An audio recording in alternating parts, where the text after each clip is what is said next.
أعوذ بالله من الشيطان الرجيم پناہ مانگتا ہوں میں اللہ کی شیطان مردود سے۔ بسم اللہ الرحمن الرحیم شروع اللہ کا نام لے کر جو بڑا مہربان نہایت رحم والا ہے۔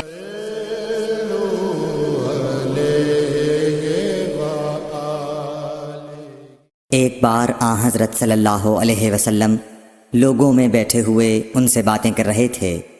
اتنے میں ایک دیہاتی آپ کے پاس آیا اور پوچھنے لگا کہ قیامت کب آئے گی۔ آپ صلی اللہ علیہ وسلم اپنی گفتگو میں مصروف رہے۔ بعض لوگ جو مجلس میں تھے کہنے لگے، آپ صلی اللہ علیہ وسلم نے دیہاتی کی بات سنی لیکن پسند نہیں کی، اور بعض کہنے لگے کہ نہیں بلکہ آپ نے اس کی بات سنی ہی نہیں۔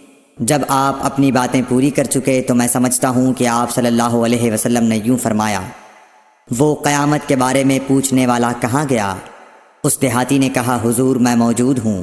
آپ نے فرمایا کہ جب امانت ایمانداری دنیا سے اٹھ جائے تو قیامت قائم ہونے کا انتظار کر۔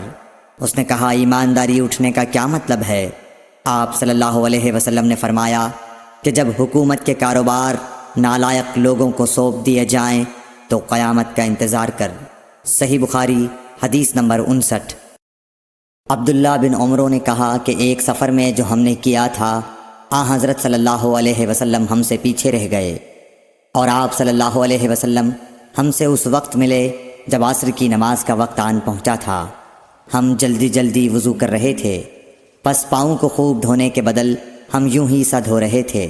یہ حال دیکھ کر آپ صلی اللہ علیہ وسلم نے بلند آواز سے پکارا، دیکھو ایڑیوں کی خرابی دوزخ سے ہونے والی ہے۔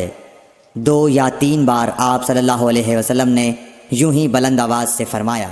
صحیح بخاری حدیث نمبر 60۔